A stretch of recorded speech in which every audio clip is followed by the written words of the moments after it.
Hello friends, ओम श्री गणेशाय नमः। जय माता दी। आप सभी का स्वागत है आपके अपने यूट्यूब चैनल पर। आप सभी को नवरात्रि की हार्दिक शुभकामनाएं। आज हम नवरात्रि के तीसरे दिन पर दुर्गा सप्तशती पाठ की चौथे और पांचवें अध्याय को प्रस्तुत कर रहे हैं। फ्रेंड्स, वीडियो शुरू करने से पहले आपसे रिक्वेस्ट है, अगर आप हमारे चैनल पर नए हैं और आपने अभी तक चैनल को सब्सक्राइब नहीं किया है तो प्लीज़ सब्सक्राइब कीजिएगा चैनल को, साथ ही प्रेस कीजिएगा बेल आइकन को, जिससे नए वीडियो से रिलेटेड नोटिफिकेशन आपको तुरंत प्राप्त हो सके। और वीडियो पसंद आने पर वीडियो को लाइक और शेयर जरूर कीजिएगा, ताकि सभी भक्तों को इस वीडियो का लाभ प्राप्त हो सके। और कमेंट बॉक्स में जय माता दी जरूर लिखिएगा। या देवी सर्वभूतेषु शक्तिरूपेण संस्थिता नमस्तस्यै नमस्तस्यै नमस्तस्यै नमो नमः। चतुर्थ अध्याय प्रारंभ। इंद्रादि देवताओं द्वारा देवी की स्तुति। महर्षि मेधा बोले, देवी ने जब पराक्रमी दुरात्मा महिषासुर को मार गिराया और असुरों की सेना को मार दिया, तब इंद्रादि समस्त देवता अपने सिर तथा शरीर को झुकाकर भगवती की स्तुति करने लगे। जिस देवी ने अपनी शक्ति से यह जगत व्याप्त किया है और जो संपूर्ण देवताओं तथा महर्षियों की पूजनीय है, उस अंबिका को हम भक्ति पूर्वक नमस्कार करते हैं। वह हम सबका कल्याण करे। जिस अतुल प्रभाव और बल का वर्णन भगवान विष्णु, शंकर और ब्रह्मा जी भी नहीं कर सके, वही चंडिका देवी इस संपूर्ण जगत का पालन करे और अशुभ भय का नाश करे। पुण्यात्माओं के घरों में तुम स्वयं लक्ष्मी रूप हो और पापियों के घरों में तुम अलक्ष्मी रूप हो, और सतकुल में उत्पन्न होने वालों के लिए तुम लज्जा रूप होकर उनके घरों में निवास करती हो। हम दुर्गा भगवती को नमस्कार करते हैं। हे देवी, इस विश्व का पालन करो। हे देवी, हम तुम्हारे अचिंत्य रूप का किस प्रकार वर्णन करें। असुरों का नाश करने वाले भारी पराक्रम तथा समस्त देवताओं और दैत्यों के विषय में जो तुम्हारे पवित्र चरित्र हैं, उनका हम किस प्रकार वर्णन करें। हे देवी, त्रिगुणात्मिका होने पर भी तुम संपूर्ण जगत की उत्पत्ति का कारण हो। हे देवी, भगवान विष्णु, शंकर आदि किसी भी देवता ने तुम्हारा पार नहीं पाया। तुम सबकी आश्रय हो। यह संपूर्ण जगत तुम्हारा ही अंश रूप है, क्योंकि तुम सबकी आदि भूत प्रकृति हो। हे देवी, तुम्हारे जिस नाम के उच्चारण से संपूर्ण यज्ञों में सब देवता तृप्ति लाभ करते हैं, वह स्वाहा भी तुम ही हो। इसके अतिरिक्त तुम पितरों की तृप्ति का कारण हो, इसलिए सब आपको स्वधा कहते हैं। हे देवी, वह विद्या जो मोक्ष को देने वाली है, जो अचिंत्य महाज्ञान स्वरूपा है, तत्वों के सार को वंश में करने वाले, संपूर्ण दोषों को दूर करने वाले, मोक्ष की इच्छा वाले मुनिजन जिसका अभ्यास करते हैं, वह तुम ही हो। तुम ही वाणी रूप हो और दोष रहित ऋग तथा यजुर्वेदों की एवं उद्गीत और सुंदर पाठों के पाठ वाले सामवेद की आश्रय रूप हो। तुम भगवती हो। इस विश्व की उत्पत्ति एवं पालन के लिए तुम वार्ता के रूप में प्रकट हुई हो और तुम संपूर्ण संसार की पीड़ा हरने वाली हो। हे देवी, जिससे सारे शास्त्रों को जाना जाता है, वह मेधा शक्ति तुम ही हो, और दुर्गम भवसागर से पार करने वाली नौका भी तुम ही हो। लक्ष्मी रूप से विष्णु भगवान के हृदय में निवास करने वाली और भगवान महादेव द्वारा सम्मानित गौरी देवी तुम ही हो। मंद मुस्कान वाले निर्मूल पूर्ण चंद बिंब के समान और उत्तम स्वर्ण की मनोहर कांति से कमनीय तुम्हारे मुख को देखकर ही महिषासुर क्रोध में भर गया। यह बड़े आश्चर्य की बात है। और हे देवी, तुम्हारा यही मुख जब क्रोध से भर गया तो उदय काल के चंद्रमा की भांति लाल हो गया और तनी हुई भौहों के कारण विकराल रूप हो गया। उसे देखकर भी महिषासुर के शीघ्र प्राण ही निकल गए। यह बड़े आश्चर्य की बात है। आपके कुपित मुख के दर्शन करके भला कौन जीवित रह सकता है। हे देवी, तुम हमारे कल्याण के लिए प्रसन्न हो जाओ। आपके प्रसन्न होने से इस जगत का अभ्युदय होता है, और जब आप क्रुद्ध हो जाती हैं तो कितने ही कुलों का सर्वनाश हो जाता है। यह हमने अभी अभी जाना है कि जब तुमने महिषासुर की बहुत बड़ी सेना को देखते ही देखते मार दिया। हे देवी, सदा अभ्युदय प्रताप देने वाली, तुम जिस पर प्रसन्न हो जाती हो वही देश में सम्मानित होते हैं। उनके धन यश की वृद्धि होती है, उनका धर्म कभी शिथिल नहीं होता है, और उनके यहाँ अधिक पुत्र पुत्रियां और नौकर होते हैं। हे देवी, तुम्हारी कृपा से ही धर्मात्मा पुरुष प्रतिदिन श्रद्धा पूर्वक यज्ञ करता है और धर्मानुकूल आचरण करता है, और उसके प्रभाव से स्वर्गलोक में जाता है, क्योंकि तुम तीनों लोकों में मनवांचित फल देने वाली हो। हे माँ दुर्गे, तुम स्मरण करने पर संपूर्ण जीवों के भय नष्ट कर देती हो, और स्थिर चित्त वालों के द्वारा चिंतन करने पर उन्हें और अत्यंत मंगल देती हो। हे दारिद्र दुख नाशनी देवी, तुम्हारे सिवा दूसरा कौन है। तुम्हारा चित्त सदा दूसरों के उपकार में लगा रहता है। हे देवी, तुम शत्रुओं को इसलिए मारती हो कि उनके मारने से दूसरों को सुख मिलता है। वह चाहे नरक में जाने के लिए चिरकाल तक पाप करते रहे हों, किंतु तुम्हारे साथ युद्ध करके सीधे स्वर्ग को जाएं, इसलिए तुम उनका वध करती हो। हे देवी, क्या तुम दृष्टिपात मात्र से समस्त असुरों को भस्म नहीं कर सकती? अवश्य ही कर सकती हो, किंतु तुम्हारा शत्रुओं को शस्त्रों के द्वारा मारना इसलिए है कि शस्त्रों के द्वारा मरकर वे स्वर्ग को जावें। इस तरह से हे देवी, उन शत्रुओं के प्रति भी तुम्हारा विचार उत्तम है। हे देवी, तुम्हारे उग्र खड़ग की चमक से और त्रिशूल की नोक की कांति की किरणों से असुरों की आंखें फूट नहीं गई। उसका कारण यह था कि वह किरणों से शोभायमान तुम्हारी चंद्रमा के समान आनंद प्रदान करने वाले सुंदर मुख को देख रहे थे। हे देवी, तुम्हारा शील बुरे वृतांत को दूर करने वाला है, और सबसे अधिक तुम्हारा रूप है जो न तो कभी चिंतन में आ सकता है और न ही जिसकी दूसरों से कभी तुलना हो सकती है। तुम्हारा बल व पराक्रम शत्रुओं का नाश करने वाला है। इस तरह तुमने शत्रुओं पर भी दया प्रकट की है। हे देवी, तुम्हारे बल की किसके साथ बराबरी की जा सकती है, तथा शत्रुओं को भय देने वाला इतना सुंदर रूप भी और किसका है। हृदय में कृपा और युद्ध में निष्ठुरता, यह दोनों बातें तीनों लोकों में केवल तुम्ही में देखने आई है। हे माता, युद्ध भूमि में शत्रुओं को मारकर तुमने उन्हें स्वर्गलोक में पहुंचाया। इस तरह तीनों लोकों की तुमने रक्षा की है, तथा उन उन्मत्त असुरों से जो हमें भय था उसको भी तुमने दूर किया है। तुमको नमस्कार है। हे देवी, तुम शूल तथा खड़ग से हमारी रक्षा करो, तथा घंटे की ध्वनि और धनुष की टंकार से भी हमारी रक्षा करो। हे चंडी के, आप अपने शूल को घुमाकर पूर्व पश्चिम उत्तर तथा दक्षिण दिशा में हमारी रक्षा करो। तीनों लोकों में जो तुम्हारे सौम्य रूप हैं तथा घोर रूप हैं, उनसे हमारी रक्षा करो, तथा इस पृथ्वी से रक्षा करो।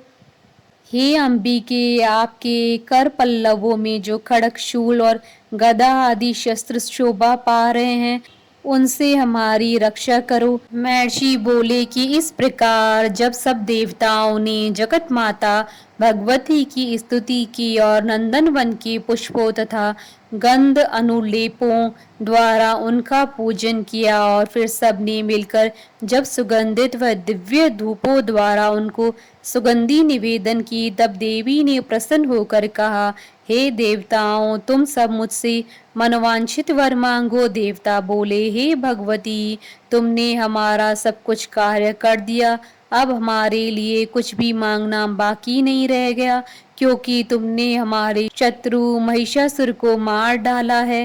हे माहेश्वरी, तुम इस पर भी यदि हमें कोई और वर देना चाहती हो तो बस इतना वर दो कि जब जब हम आपका स्मरण करें तब तब आप हमारी विपत्तियों को हरण करने के लिए हमें दर्शन दिया करो।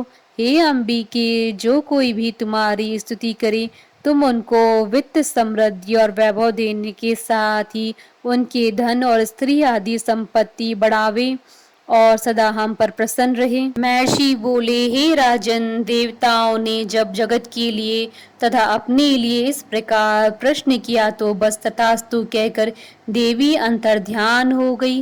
हे भूप, जिस प्रकार तीनों लोगों का हित चाहने वाली यह भगवती देवताओं के शरीर से उत्पन्न हुई थी, वह सारा वृतांत मैंने तुमसे कह दिया।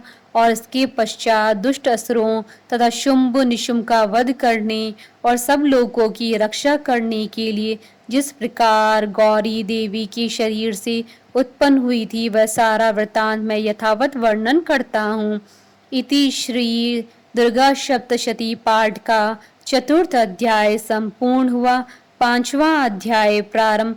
देवताओं द्वारा देवी की स्तुति। महर्षि मेधा ने कहा, पूर्व काल में शुंभ निशुंभ नामक असुरों ने अपने बल के मद से इंद्र का त्रिलोकी का राज्य और यज्ञों के भाग छीन लिए, और वह दोनों इसी प्रकार सूर्य, चंद्रमा, धर्मराज और वरुण के अधिकार भी छीन कर स्वयं ही उनका उपयोग करने लगे। वायु और अग्नि का कार्य भी वही करने लगे, और इसके पश्चात उन्होंने जिन देवताओं का राज्य छीना था उनको अपने अपने स्थान से निकाल दिया। इस तरह से अधिकार छीने हुए दैत्यों तथा दैत्यों द्वारा निकाले हुए देवता अपराजिता देवी का स्मरण करने लगे कि देवी ने हमको वर दिया था कि मैं तुम्हारी संपूर्ण विपत्तियों को नष्ट करके रक्षा करूंगी। ऐसा विचार कर सब देवता हिमालय पर गए और भगवती विष्णु माया की स्तुति करने लगे। देवताओं ने कहा, देवी को नमस्कार है, शिव को नमस्कार है, प्रकृति और भद्रा को नमस्कार है। हम लोग रौद्र, नित्या और गौरी को नमस्कार करते हैं।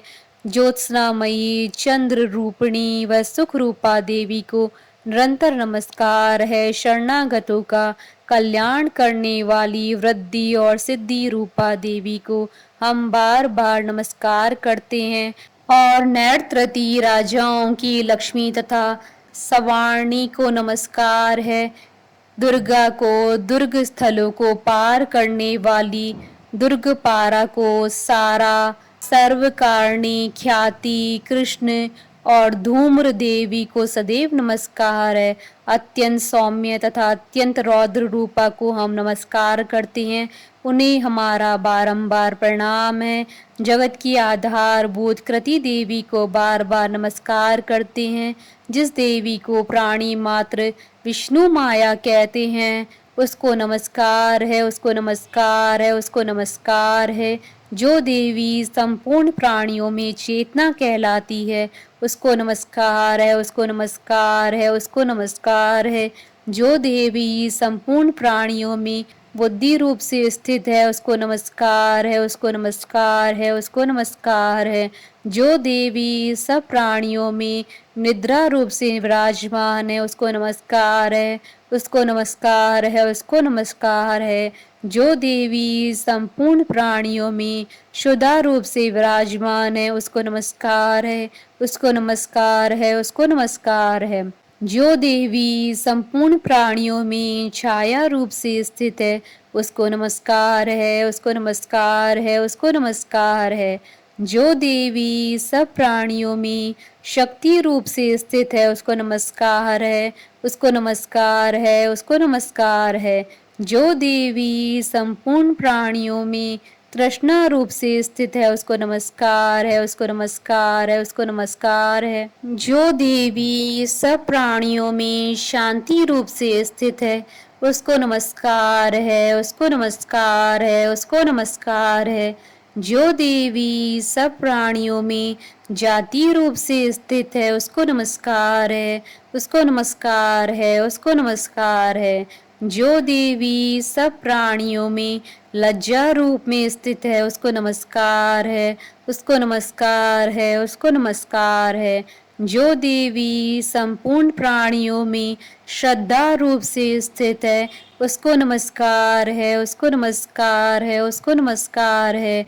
जो देवी संपूर्ण प्राणियों में कांति रूप से स्थित है, उसको नमस्कार है, उसको नमस्कार है, उसको नमस्कार है। जो देवी सब प्राणियों में लक्ष्मी रूप से स्थित है, उसको नमस्कार है, उसको नमस्कार है, उसको नमस्कार है। जो देवी संपूर्ण प्राणियों में व्रती रूप से स्थित है, उसको नमस्कार है, उसको नमस्कार है, उसको नमस्कार है। जो देवी सब प्राणियों में स्मृति रूप से विराजमान है, उसको नमस्कार है, उसको नमस्कार है, उसको नमस्कार है। जो देवी सब प्राणियों में दया रूप से स्थित है, उसको नमस्कार है, उसको नमस्कार है, उसको नमस्कार है। जो देवी सब प्राणियों में तुष्टि रूप से स्थित है, उसको नमस्कार है, उसको नमस्कार है, उसको नमस्कार है। जो देवी संपूर्ण प्राणियों में मात्र रूप से स्थित है, उसको नमस्कार है, उसको नमस्कार है, उसको नमस्कार है। जो देवी संपूर्ण प्राणियों में भ्रांति रूप से स्थित है, उसको नमस्कार है, उसको नमस्कार है, उसको नमस्कार है। जो देवी संपूर्ण प्राणियों में नित्य व्याप्त रहती हैं, उसको नमस्कार है, उसको नमस्कार है, उसको नमस्कार है। जो देवी चैतन्य रूप से इस संपूर्ण संसार को व्याप्त करके स्थित है, उसको नमस्कार है, उसको नमस्कार है, उसको नमस्कार है। पूर्व काल में देवताओं ने अपने अभीष्ट फल पाने के लिए जिसकी स्तुति की है और देवराज इंद्र ने बहुत दिनों तक जिसका सेवन किया है, वह कल्याण की साधना भूता ईश्वरी हमारा कल्याण और मंगल करे तथा सारी विपत्तियों को नष्ट कर डाले। असुरों के सताए हुए हम संपूर्ण देवता उस परमेश्वरी को इस समय नमस्कार करते हैं तथा जो भक्ति पूर्वक स्मरण किए जाने पर तुरंत ही सब विपत्तियों को नष्ट कर देती हैं, वह जगदम्बा इस समय भी हमारा मंगल करके हमारी समस्त विपत्तियों को दूर करे। महर्षि मेधा ने कहा, हे राजन, इस प्रकार जब देवता स्तुति कर रहे थे तो उसी समय पार्वती देवी गंगा में स्नान करने के लिए आई। तब उनके शरीर से प्रकट होकर शिवा देवी बोली, शुंभ दैत्य के द्वारा स्वर्ग से निकले हुए और निशुंभ से हारे हुए यह देवता मेरी स्तुति कर रहे हैं। पार्वती के शरीर से अंबिका निकली थी, इसलिए उसको संपूर्ण लोक में कौशिकी कहते हैं। कौशिकी के प्रकट होने के पश्चात पार्वती देवी के शरीर का रंग काला हो गया और वह हिमालय पर रहने वाली कालिका देवी के नाम से प्रसिद्ध हुई। फिर शुंभ और निशुंभ के दूत चंड मुंड वहां आए और उन्होंने परम मनोहर रूप वाली अंबिका देवी को देखा।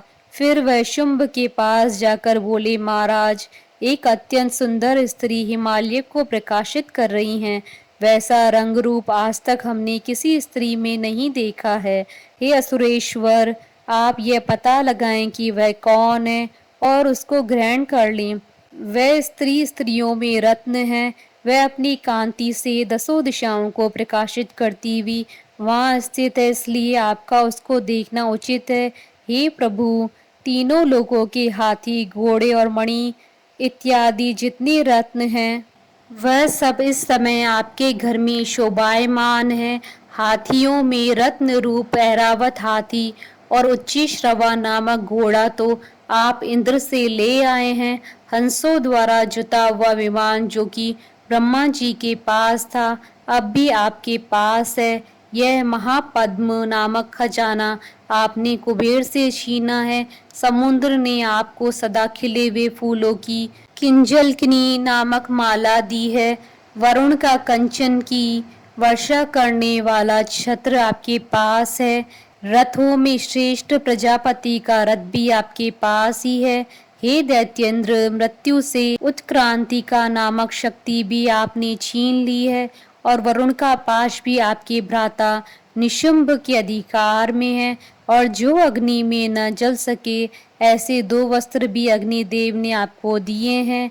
हे दैत्यराज, इस प्रकार सारी रत्न रूपी वस्तुएं आप संग्रह कर चुके हैं, तो फिर आप यह कल्याणकारी स्त्रियों में रत्न रूप अनुपम स्त्री आप क्यों नहीं ग्रहण करते? महर्षि मेधा बोले। चंड मुंड का यह वचन सुनकर शुंभ ने विचारा कि सुग्रीव को अपना दूत बनाकर देवी के पास भेजा जाए।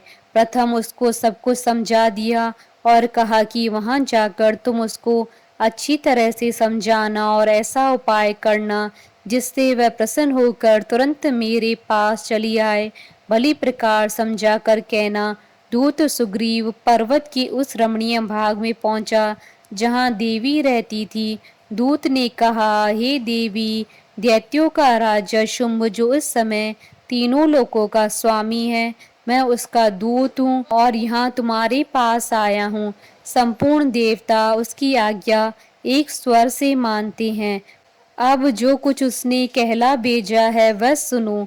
उसने कहा है कि इस समय संपूर्ण त्रिलोकी मेरे वश में है और संपूर्ण यज्ञों के भाग को पृथक पृथक मैं ही लेता हूँ और तीनों लोकों में जितने श्रेष्ठ रत्न हैं वह सब मेरे पास है। देवराज इंद्र का वाहन ऐरावत मेरे पास है जो मैंने छीन लिया है।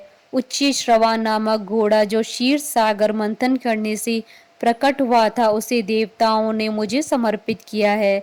ये सुंदरी, इसके अतिरिक्त और भी जो रत्न भूषण पदार्थ देवताओं के पास थे वह सब मेरे पास हैं।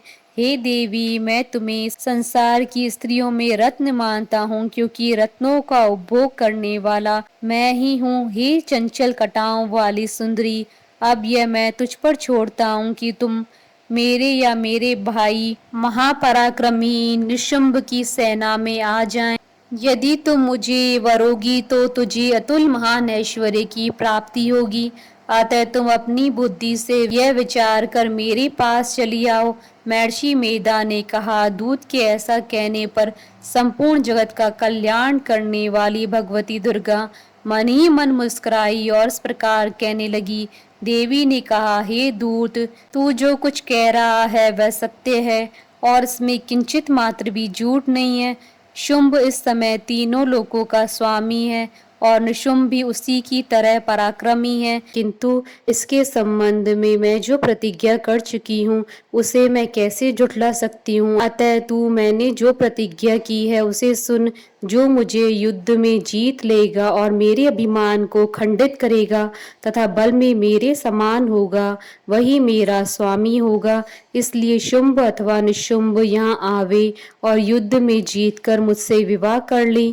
इसमें भला देर की क्या आवश्यकता है? दूत ने कहा, हे देवी, तुम अभिमान में भरी हुई हो, मेरे सामने तुम ऐसी बात न करो। इस त्रिलोकी में मुझे तो ऐसा कोई नहीं दिखाई देता कि शुंभ और निशुंभ के सामने ठहर सके। हे देवी, जब अन्य देवताओं में से कोई शुंभ व निशुंभ के समान युद्ध में ठहर नहीं सकता तो तुम जैसी स्त्री उनके सामने रणभूमि में ठहर सकेगी। जिन शुंभ आदि असुरों के सामने इंद्र आदि देवता नहीं ठहर सके तो फिर तुम अकेली स्त्री उनके सामने कैसे ठहर सकोगी? अतः तुम मेरा कहना मानकर उनके पास चली जाओ, नहीं तो जब वह तुम्हें केश पकड़कर घसीटते हुए ले जाएंगे तो तुम्हारा गौरव नष्ट हो जाएगा। इसलिए मेरी बात मान लो। देवी ने कहा, जो कुछ तुमने कहा ठीक है। शुंभ और निशुंभ बड़े बलवान हैं, लेकिन मैं क्या कर सकती हूँ क्योंकि मैं बिना विचारे प्रतिज्ञा कर चुकी हूँ। इसलिए तुम जाओ और मैंने जो कुछ भी कहा है वह सब आदर पूर्वक असुरेंद्र से कह दो। इसके पश्चात वो जो उचित समझे। इति श्री दुर्गा सप्तशती पाठ का 5वां अध्याय संपूर्ण। जयकारा माँ माहिदा बोलिए सच्चे दरबार की जय। हमारे साथ इस वीडियो में अंत तक बने रहने के लिए आपका धन्यवाद। ओम श्री गणेशाय नमः। जय माता दी।